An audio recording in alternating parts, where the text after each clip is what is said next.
we sort of found ourselves, we had created an exhibition all about inclusivity and public space with the forum of InCommon, the possibilities of collective space. And I think Namdi, Patricia, and Nisha, you had some conversations as we moved towards what we knew was coming as a lockdown, that we now have a very uncommon situation, which is the challenge of isolated space. So these seem as polar opposites in a way. And we thought it might be useful to revisit the 6 questions that were framed by the cabinets in the exhibition and just get a response from all of you at different levels, and just trying this on obviously in this forum you won't be able to go to granular detail, but it would be quite nice as a top line to reflect on what is the shift from InCommon to UnCommon, and what is the sort of seismic change as we go forward designing, thinking about and writing about these spaces. So as a facilitator, if you don't mind, I'm just going to move the conversation between people so we get to hear everyone's point of view. But perhaps, Bob, I'm going to ask you to kick off with, how do we design in nature? In that cabinet, we had work we'd done with Wangari Maathai up in Kenya, which was a very circular building that kind of lent itself very well to an environmentalist who's been well recognized internationally. We had the Swazi Biome Project, which is almost an inclusionary urban design framework responding to community. What do you think the big shift will be now of designing in nature? I think probably a heightened awareness of the effect that we've had on nature and the kind of kick up the backside that nature gives back to us. So a better understanding of that, and maybe I'm hoping a kind of a willingness to not keep on invading the landscape and building stuff in it, so that we are building more in brownfields areas than we are in greenfield areas. I'm hoping that's the shift. Okay. Patricia, do you want to add to that? Or do you have any thoughts about what happens now in our response to nature and sustainability?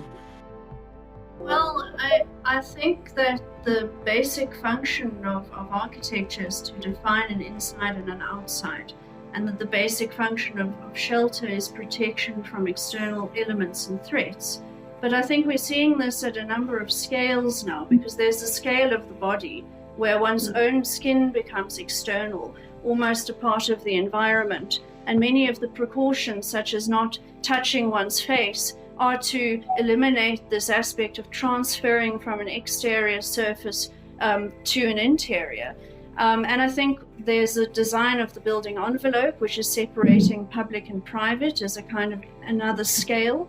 And this relates back to your question, where do we draw the line? Because what we're seeing here is really an immunological response that we're now quite literally withdrawing into our houses. So the security of the architecture is about the ability to define what a boundary is. And we're seeing the same scale of thinking at the scale of the same kind of thinking at the scale of the national border. And so I think it's fundamental, because we're now looking at the nature and culture, the divide between natural and artificial that the virus is disrupting. And so in a sense, we're reinterrogating the relationship between culture and nature. The fact that the marketplace is at the very heart of our cities. It's the seat of social life. And yet we're bringing animal life, in a sense, into the heart of the cities. And this is how the virus is, in fact, transmutating into the human and taking on a danger and a new form. And I think the other element of this is that the cities have expanded, and this has increased proximity to the natural world. So there's an element of nature within the city that is presenting a danger to us now, but we are also encroaching on the natural world, on natural habitat, and this is resulting in those mutations and bringing us closer to animal life. Oh, so Nisha, I think that's quite an interesting jump to what you were talking about. Where do we draw the line? And it certainly brings a whole new lens, Patricia, onto the initial exhibition was literally about public versus private, but I think it's become a much more complex and nuanced discussion now. So Nisha, I don't know what your response would be to that, because you're quite close to that initial research that was presented in that cabinet.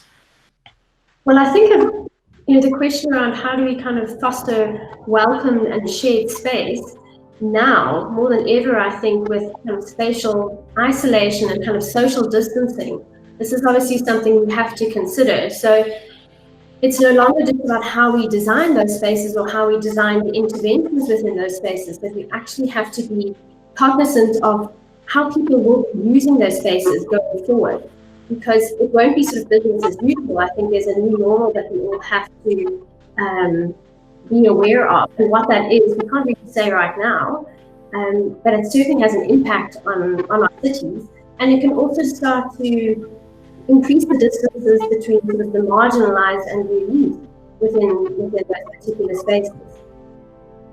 So I found it quite interesting, because what happens, and Prof. Nambidi, I'll point this question at you. There was a very interesting article in the Financial Times written by an Israeli journalist on how once the uncommon becomes common, things like surveillance cameras become the norm. And they had these fantastic images of using surveillance cameras in public spaces. So what happens when the line is drawn by the state for reasons of security and safety? What is our architectural and urban design response to that? You ask a very beautiful question. And the first part of it, which you asked Patricia and Barb and Nisha, what it asks me, for me, is nature a friend or a foe? Because we suffer or face many experiences of nature, earthquakes, tsunamis, and things we cannot predict, and yet we live in nature, we survive in nature, and suddenly, instead of us being out in the parks, Johannesburg has some of the best parks in the country. We are being told not to go to the parks. They are being closed. And that is, I'm still trying to process that, what Nisha has called new normal. And the word that I'm still trying, the two words I'm still trying to fathom are social distancing. So those two words I'm still reflecting on. And I think that's at the heart of the exhibition, in the categories, in the way we design. We intended to come together, and now there is something called social distancing. I'm still trying to figure that out. The second part to your question has been in my mind since I arrived in Johannesburg, and that is, South Africa is one of the most surveyed or observed city that I have ever lived in. Let me use that. In terms of surveillance equipment, fences, walls, cameras, razor-sharp barbed wires, fortress walls in the way you stage the ground levels of a high-rise building so that you can only access or enter the perimeters through a controlled access. And the point that has come to my mind, which I'm still reflecting on, are we in the Middle Ages? And by that, the medieval ages, where you had the castles, and where the story that would come to my mind is Arthur and the Excalibur, and where you go through the castles, and then before you could invade a place, you have to break through the walls. So we see ourselves as modern human beings, but our psychological makeup is that of the Middle Ages. I'm still trying to really sort these two aspects, where we live in fortresses exactly like medieval castles, and yet we are modern human beings. How do we navigate these two? So it's not so much about the government as it is modern people that are psychologically either in agreement or traumatized or fantasized out of self-preservation to think like people in the Middle Ages without even thinking about it. So I would like to stop there because it's a loaded question that I've been reflecting on. And the government is only endorsing, to address your point, the government is only rubber stamping our collective psychological makeup in that sense of surveillance. Wow. That's, so we're going back to being fortified cities. Yes, Justice, psychologically. yes. So Justice, I wonder if we could take the notion of fortified cities and isolation and discuss digital in the public platform. So we know digital's had a huge role to play as this lockdown has emerged, and it also has been a source of information for very many people, be it fake or real. But we all know that digital also creates isolation. So Justice, I'm wondering how you think the new public platform is going to play out. Thanks, Glenda. The work that Nisha did in the public platform cabinet poses the question of the role of social media in forming this new public platform. And we've seen, as you mentioned, the heightened presence of coronavirus on all social media platforms. And I think a lot of it has generated a very rapid response, which is positive. I read an article about how Facebook and the knowledge and information that was on Facebook actually helped people react and be proactive about reducing the impact of corona, or of the spread. I think it certainly helped reach places that would not ordinarily have been reached in such a rapid time. And Africa, I guess, is one of the few remaining frontiers where there's still a huge potential for technology to grow into. And we haven't seen the smartphone and the ubiquitous Wi-Fi networks expand into Africa as it has many other places around the world. So I still think that the speed of technology in Africa can help people that haven't been made fully aware of all the information on coronavirus. But there's along with that, there's all the negative things, all the fake news, and people really being pushed to a panic through all the social media. And I'm kind of also in two minds about it, because I read an interesting article about how to stay positive in the midst of the coronavirus, and a large part of it, the article was about seeing the humor and seeing the funny side of it. And we are all spammed with all these corona jokes, and I think this is all part of the way the public reacts to this virus. So it is certainly becoming the new public platform. I would hate to see it have a massive negative spatial impact. As Prof. Namdi said, imagine all the parks suddenly close and there is no more physical public space, and that we are in the long term forced to only engage on social media platforms. But I definitely see the positive side of that. Firstly, because of the speed that it can reach so many people so quickly, and I think the humor is a part of it.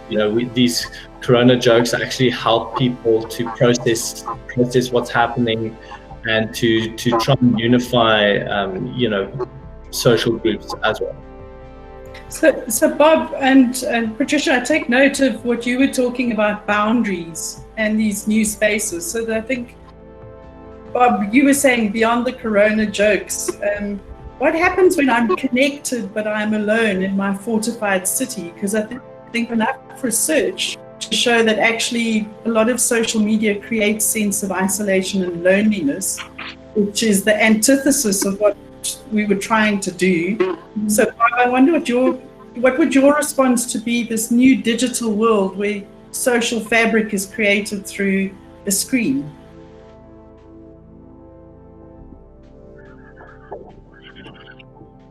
Bob? Bob, your microphone is off. Bob, you need to unmute yourself. There you are. I would be concerned that the social platforms that we are currently now getting to grips with and having to deal with on a 8 hours a day or 10 hours a day would become the only way that we would engage. I think we're already feeling, and we aren't even in the formal lockdown position at the moment, but we're already remote working and testing our systems. And I think while we are testing the technology, we're also testing our own ability to deal with this isolation. And it's great to have my wife in the house and the dog in the house. But one yearns for the physical connection of just sitting opposite a table and having a conversation and having a joint coffee together. So I'm really worried that we think that all of this technology is going to all of our functions.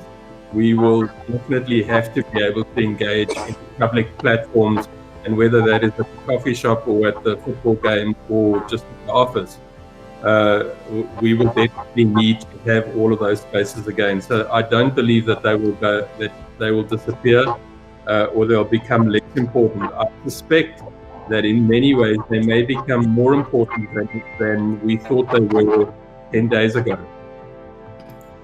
So I'm going to move, Bob, with you to the last part of the conversation. We had a whole section or cabinet on how does art move you and what is the role of art in public spaces. And so it occurs to me you designed the benches, which were about sharing and sitting close to each other, a shared seating space. So we're now contemplating a bench for one or a bench with a set distance. What do you think the role of art, how does art play a role in this shift from InCommon to UnCommon? I think art will always be an opportunity for us to engage with either imagery or objects on an intellectual level that speak to us, and whether we are on our own or whether we are with people, they will always speak to us.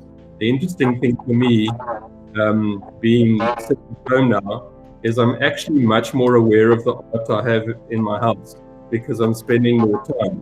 If I do that, there is an artwork behind me. If I point to the right-hand side of here, there's a sculpture next to me, which I'm less engaged with in my normal day-to-day. And I feel somewhat more engaged with them, more aware of the artwork in my private space. So I think art is going to remain something that is important. And in the public space, I would hope that we see more art in the public space in which we can engage, whether that is in groups or on our own. I do think that the manner in which we engage with art is different when you are on your own or with someone else, and that is about having the conversation with that person you are with and kind of reflecting on what you are seeing and feeling. So isolation around artwork would be a concern, because it's the same as traveling on your own. If you travel on your own, it's very different to when you're traveling with your partner or with a colleague or with a friend, because one's always kind of reflecting with that other person on what you've just seen and how you digesting it. So thanks, Bob. I think the last question then, the cover thing, is how do we design play? So Justice, you alluded to the humor in allowing us to digest and take on the new normal. But I'd be quite interested, Patricia, what would you think of how do we design for play when we've had public playgrounds which have a high touch level, as you were saying? So this exterior, interior view of out there and now close to me. What would a design response look like to public play? Well, I think something that's very important about play is the fact that it's allowing for individual creativity. So people are interpreting an environment and looking at how they might engage with it. And, if you think about this time now and the fact that this virus is really creating a war-like situation, and one thinks of previous war-like situations where you had the desecration of the fabric of European cities post-World War II. And what this brings about is a reoccupation of that territory through spaces of play. If you look at the Dutch structuralists, so Herman Hertzberger, Aldo van Eyck, and what they need to return to re-enliven those spaces for children to interact with is to return to a design language that's very much open-ended. It's about leaving things open to interpretation. It's about elements that might provoke a certain interaction, but it's up to the individual. It's also a very simple formal language. So, for instance, Hertzberger, Van Eyck, he was looking at something that around which one could run around, a mount to climb over, a tunnel to crawl through. These are really the simplest design language or elements of design language. But yes, they all do rely on tactility, as you say. But I think that raises the question of where are we going to go going forward? Because there will be re-inhabitation, reclaiming of public spaces, and are we going to be designing those any differently? And is it correct to curtail public space, or should we be looking at things like airports and hospitals as being a kind of locus of spread of virus? Should we not be looking to those as places to reconsider potential threat of this pandemic? Great. I think to wrap up, maybe what we should just do is go do a round robin, starting with Bob, and just perhaps frame in one sentence or a short clip how you think we're going to shift from InCommon to UnCommon and what the key impact would be. So Bob, I'll start with you, and then I think I'll just call out names, and I think that's a good way to wrap up before lunch. Bob? Bob, you're on mute again. Thanks. Sorry. You're so polite. I'm on the right protocol, but I'm forgetting the second half of the protocol, which is to switch back on. So the switch from InCommon to UnCommon, I suspect that we are going to take our UnCommon experience over the next 3 weeks, or possibly even 10 weeks, back into the Common. We will have a kind of a slightly different view, but I suspect that we can very quickly just keep on doing what we did 2 weeks ago. So I'm actually, when it all started, I thought it was going to be very different. I'm now in the kind of frame of mind where I think it might actually just be more of the same. We might appreciate our common space a little bit more than what we did previously, and try and engage in a more public environment. I'm not 100% sure, but I suspect we may appreciate our public space better. Nish, what for you would be the big shift? Well, I think sort of just kind of following on from what Justice was saying about social media and kind of the public platform. I think as much as we're right now bombarded with media, I think we're also going to get kind of oversaturated, and we're going to need time to actually reflect, but also to think. And I think this time, as much as it's very unsettling, it's asking us to also rethink our values, what it is that we hold dear to us, and also to be very creative, to kind of creative with our spaces, creative with the design of play within our own environments, and also lead, I think, to more creativity and hopefully a bit more improvisation with what we have. So I think our attitude to our space, to our common ground, to those areas that we're used to engaging with people, I think we will have a heightened awareness of how valuable those spaces are to us. But I also think it will lead us to a very much a sort of make-do attitude with what we have. Justus, InCommon to UnCommon? Well, Glenda, there's currently around 4 billion people. More than 50% of the world lives in cities at the moment. And by 2050, they say that that's going to go up to almost 70% of the planet. And if you had to ask me, you know, this is an opportunity to rethink the way that our cities work, rethink the way that our spaces work. And, you know, it's definitely put it at the front of mind for a lot of people that, hey, look at what happens when the planes are grounded. Look at what happens when, you know, we no longer pollute or buy clothing or, you know, consume as much as we have in the past. So I think the shutdown has heightened our awareness of our impact on the world. But I also think that there's going to be ripples of a reinterpretation of shared space. We always, you know, when we design living space, we think about, you know, what is shared. A kitchen, a bathroom is shared, but, you know, in the future, how many people are going to accept that?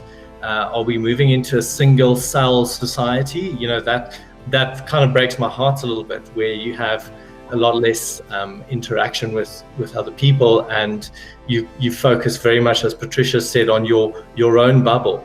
And you know, for me, that's certainly playing on my mind. So for me, that is the big shift into the uncommon. It's that uncommon territory, that unknown of you know, what is the future of cities looking like. And for me, it's an opportunity that design can have a huge role in. And Patricia? So you're talking about the shift from to uncommon, and I think this relates to your question that you asked about what is the new narrative. And I think that narratives come and go, and governments come and go, but what happens is that everyday life tends to remain the same for most, except in an extraordinary event, an uncommon event, like Namdi said earlier, where you know, nature starts to war against us. And so I think at times of major political instability, of war, and in the case of war against this virus, everybody's life changes beyond our ability to even conceptualize it. And I think that, you know, we ask ourselves, well, what does this mean for design? Is it having an influence on design? Because we go into a kind of a war effort which influences production, and expertise is quickly converted into producing the most needed commodities. So that you've got fashion designers such as Gucci and Prada that are now producing medical garments and masks, and perfume houses that are suddenly producing hand sanitizers. And so I think there is an ingenuity and a broader thinking about what it is that designers do and what we make and how we conceive of our environments that will come out of this. So, Prof. Ella, perhaps the last word with you, this reflection you have on social distancing, the InCommon to the uncommon. What is the largest or the kind of most fundamental shift you think we'll be experiencing? The first thing I want to say is to thank Bob, Nisha, yourself, Justus, Patricia, for setting up this forum. I've been thinking about it in the past few days. The first thing to my mind, is that the exhibition couldn't have come at a worse or better time. If you are talking about timing, it's almost like we locked in because a lot of things have come to converge. Let me start with teaching. We will never be able to see the university the same. Every student coming into the university must now come with a laptop. It's not a policy, it's not a requirement, but I think this is where we are going. It is now part of the new normal in order to be able to teach the student. And the most convergent thing there is how exhibition is a forum for asking questions about that break the boundaries, that show us the path to the future. And I think this is what this exhibition has done. And that's what I meant by timing.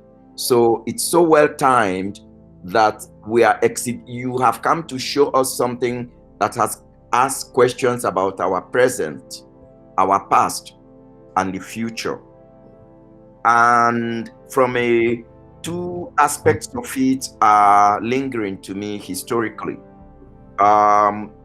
It was in the 1300s, the Black Plague came to Italy through the Black Sea from Asia because of Venetian merchants. And while Italy is not the only country suffering, it's become another epicenter on a disease that has come from Asia, from China. There is this echo of history. It's almost like a repeat that is causing me to reflect. But a few months ago, we were condemning social media, Facebook, surveillance, and in terms of subverting elections in the United States, my homeland. And now we are embracing it, and hugging it and trying to not get enough, trying to improve on it. So the swing from condemning it as subverting democracy to embracing it in order to preserve life, I'm still reflecting on. Lastly, how art engages us. Music, dance, performance, silence, painting, and Bob talks about the sculpture that he now enjoys. And it goes back to why we call this branch of studies, Italians initiated it and called it the humanities. These works humanize us. And there was an essay that was written, I believe in the 80s, that people who go to listen to classical music, dance, are so well cultured, they detest violence because they've come to experience and enjoy life in a particular way. So there is a lot that the exhibition has opened up, and I hope we will continue the discussion. Patricia and I are going to start putting something down, and maybe you can start putting something down on paper, and we can trade ideas and then see where we go from there. There is a lot to say, but I want to stop. Forgive me for giving a long answer. Well, thank you, everyone. I've certainly really enjoyed this experiment, which was our lunch for 1 × 6.